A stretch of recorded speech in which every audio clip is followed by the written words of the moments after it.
bem com vocês? Aqui é a professora Andiara Maximiano, professora de literatura. E no vídeo dessa semana a gente vai falar sobre arcadismo. Ai, que delícia! Muito massa, muito massa. Então, antes de começar qualquer coisa, vai lá, dá um like. Curte, comenta, compartilha, entra no nosso grupo do Telegram, porque nesse momento que tá rolando aqui esse vídeo pra vocês estão assistindo, tem uma galera lá no grupo do Telegram que tá assistindo essa aula, assistindo esse vídeo e também recebendo uma lista de exercícios. Vai lá, colabora pra você passar no vestibular, nunca te pedi nada. Bora lá então, gente. Hoje a gente vai falar um pouquinho sobre o arcadismo. O movimento literário arcadismo, ele surgiu logo depois do Barroco, tá bom? E por quê? Por que surgiu um novo movimento literário? Por que a necessidade de um novo movimento literário? Muito simples. Quando a gente trabalhou com o Barroco, ele é um movimento literário pautado na emoção. Ele está relacionado no nosso contexto histórico com a Contra-Reforma religiosa. Então, durante o período do Barroco, a gente viu isso na aula passada, né? Que no Barroco a gente fala muito sobre a questão da religião, do teocentrismo, do catolicismo versus o antropocentrismo do protestantismo. Então tem uma briga religiosa muito grande. Essa briga religiosa faz com que o meu contexto da ciência fique em segundo plano. E aí, depois de um tempo, na Europa, na verdade, aí, iniciozinho aí de 1700, né, a galera decide, eles começam a observar que a ciência estava muito parada, estava muito empacada. Então, eles começaram a investir novamente em tecnologia, eles começaram a investir bastante no progresso científico, no aumento de produção. E quando eles voltaram, por eles terem voltado muito para a ideia dos negócios e da ciência, né, eles acabaram se distanciando, se separando desse contexto religioso. Vocês estão entendendo? Gente, eu quero que vocês entendam assim, que é a sociedade, é o meu contexto social que vai delimitar como que eu vou lidar com a literatura. E aí, né, essa mudança, né, desse movimento, desse contexto cultural, desse olhar científico para as coisas, vai ser chamado na nossa sociedade de iluminismo. Conhece iluminismo? Conhece de lista com iluminismo? O iluminismo, ele vinha então com essa ideia de esclarecer, com essa ideia de atualizar os conceitos, as leis e as técnicas. E eles estavam todos focados na ciência e na razão. Tanto que esse período vai ser conhecido como o século das luzes, né? Já que eles acreditavam que tudo poderia ser explicado pela ciência e pela razão. Essa crença, essa ideia iluminista, ela se consolidou pra gente com a publicação da enciclopédia em 1751 pelos filósofos franceses, né, d'Alembert, Diderot, Voltaire, curtindo meu francês, né? E eles, nessas enciclopédias, eles buscavam e eles procuravam reunir todo o conhecimento, né, de um determinado momento histórico.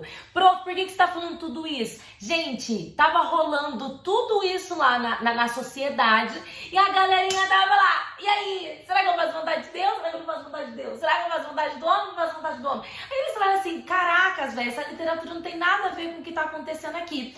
Vamos criar uma literatura, então, que concorde com esse nosso momento histórico? E foi nesse momento que eles falaram assim, cara, gente, pra que criar? Se já existiu um movimento literário extremamente pautado na razão e na ciência, que bombou pra caramba, que deu super sucesso, que foi o classicismo. O classicismo, um movimento literário, né, do meu período do Renascimento. Então a gente não cria um novo movimento literário. A gente recria um movimento já existente. E foi aí que surgiu o arcadismo ou neoclassicismo. Beleza? De onde vem esses nomes? Em primeiro lugar, então, vou falar para vocês do neoclassicismo, já que eu disse que é um novo classicismo. Eu retomo a ideia do classicismo, mas eu não posso esquecer que o classicismo já é uma retomada dos clássicos. Então, vamos lá. A gente teve os clássicos, Os clássicos, aí eu tenho classicismo retomado aos clássicos, e agora eu tenho neoclassicismo. Então, esse neoclassicismo, que é o meu arcadismo, eu volto ao classicismo aqui com Shakespeare, com Camões, com vários outros grandes escritores, Boccaccio, né, etc e tal. E eu também volto aos primeiros, aos clássicos lá atrás, tipo, a gente tá falando de Homero, Virgílio, Ovídio, essa coisa da antiguidade clássica. Então, a gente tá vivendo esse período do classicismo, né, do classicismo e agora neoclassicismo. E a gente também tem um outro nome, que é o mais famoso que a gente utiliza, que é o arcadismo.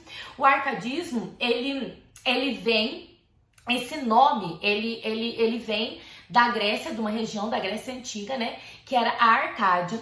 Na Arcádia, as pessoas, elas moravam no campo, eles eram pastores de ovelhas, eles se dedicavam para a arte, beleza? Eles se dedicavam para a poesia, para o pastoreio, cantavam as suas musiquinhas, porque daí eles tinham a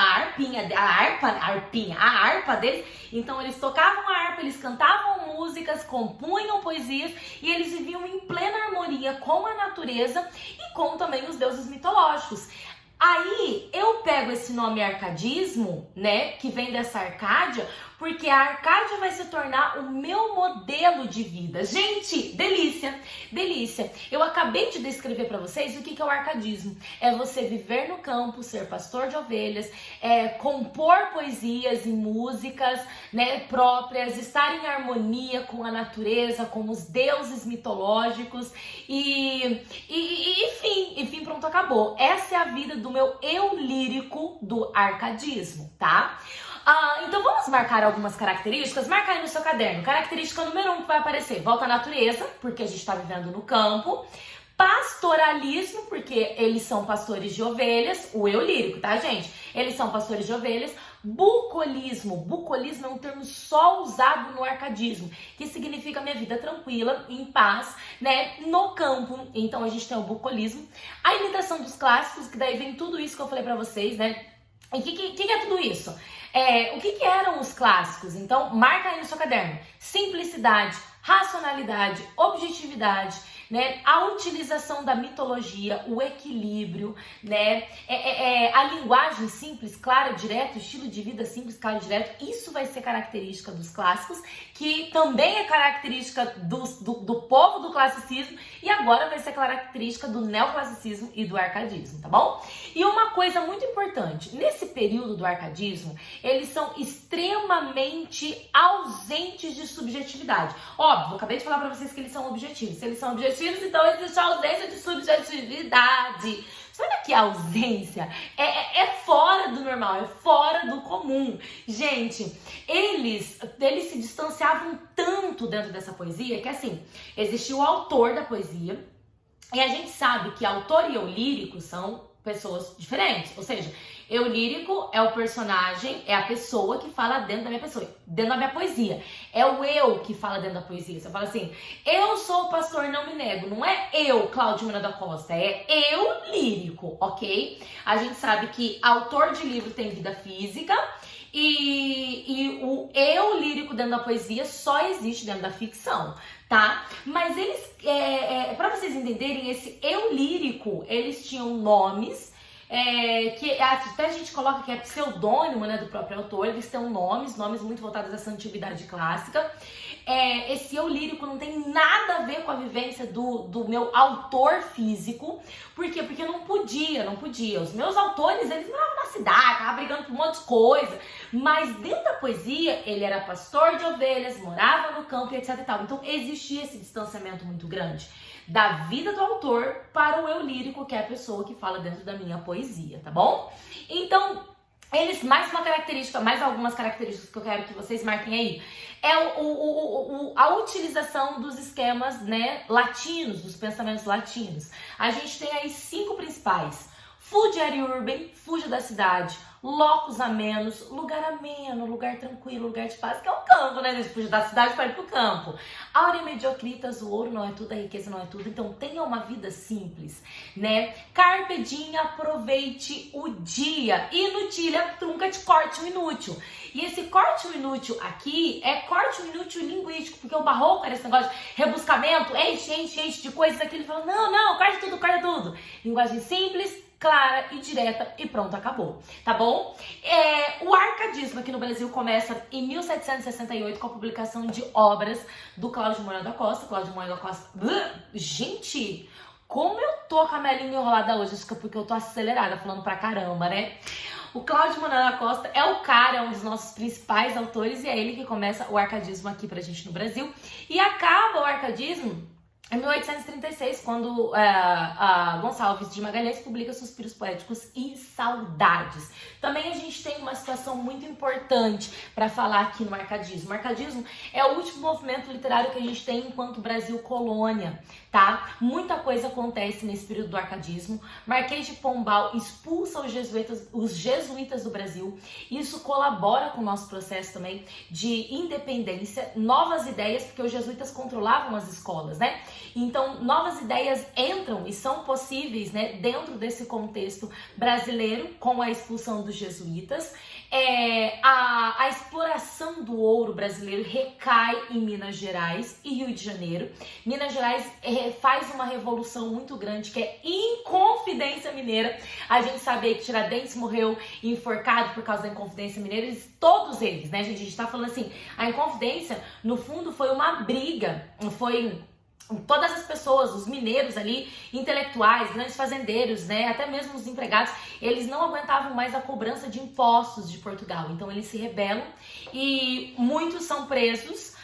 Tomás Antônio Gonzaga é preso e ele morre na cadeia. Cláudio Manuel da Costa é preso e morre na cadeia. E o Tomás Antônio Gonzaga é preso, mas ele é exilado para Moçambique, que são os nossos dois principais autores do arcadismo. Todos eles ali também participaram da Inconfidência Mineira. O meu polo intelectual era em Minas Gerais. Então a Inconfidência Mineira é muito importante pra gente no arcadismo, beleza? O que eu quero falar de vocês? Produção, pra gente terminar esse vídeo. Vamos falar um pouquinho da produção? No arcadismo, como a gente falou que a gente voltou pro classicismo, o classicismo português, a gente tem uma obra muito famosa que é Os Lusíadas de Camões. Então a gente também vai ter uma produção literária aqui de epopeias no Brasil, tá? Que vem a ser as duas maiores epopeias, o Uruguai, de José Basílio da Gama, e Caramuru, de Santa Rita Durão. São as duas epopeias mais famosas que a gente tem. E os nossos dois principais autores é Cláudio Moura da Costa, que nasceu aí em Minas Gerais, lutou bastante dentro desse contexto da Inconfidência Mineira, morreu. Na verdade, a vida do Cláudio não faz tanto sucesso, mas a morte dele faz. Por quê? Porque ele morreu de uma forma muito suspeita, né? Ele foi preso, depois de um tempo ele apareceu morto na cadeia, mas ele morreu enforcado. Só que ele morreu enforcado com os dois pés no chão, gente. Os dois pés no chão. E diz que tinha tipo um banquinho que era onde ele deitava em cima, que ele tava com o joelho em cima. Gente, como que alguém se enforca com o pé no chão com o joelho em cima da cama? Não dá. Então a gente sabe, no fundo, que a gente sabe que ninguém pode provar. Sabe aquela coisa assim, quem mata o Marielle, né? Umas perguntas desse jeito. A gente sabe que alguma coisa muito estranha com relação a essa morte, mas ninguém consegue comprovar. Então até hoje a gente pergunta, foi um assassinato ou foi um suicídio? Tá bom? Ele é um dos grandes autores, ele tem um pseudônimo do Glauceste Saturno, ele é bem melancólico nas poesias dele, o Cláudio, porque ele sente muita tristeza ao falar da natureza e ver que a natureza de Minas Gerais, ele não cita Minas Gerais, tá, gente? Mas ele fala que ele é melancólico porque ele ama a natureza, mas a natureza dele está sendo destruída. E aí a gente sabe que por trás dessa tristeza dele tem a Inconfidência Mineira. E a gente tem um outro cara, esse daqui é o Cláudiozinho, tá, gente? A gente tem um outro cara que fez muito sucesso, que que é o Tomás Antônio Gonzaga. Ele escreveu essas duas principais obras, Marília de Dirceu e Cartas Chilenas. Ele foi super apaixonado por Maria Doroteia. O romance deles não deu certo, pela diferença de idade que eles tinham, por ela ser muito rica e ele nem tanto, né? E tal. E a família não deixou com que eles ficassem juntos. E aí ele escreve Marília de Dirceu em homenagem a esse amor. Isso é uma exceção, tá? Lembra? Eu Lírico não tem nada a ver com a vida pessoal dos autores, mas esse livro aqui tem. E a gente tem Cartas Chilenas. Cartas Chilenas é um livro que faz uma denúncia à corrupção que havia no Brasil nesse período. Espero que vocês tenham gostado. E semana que vem tem mais romantismo. Beijos, tchau, tchau, gente!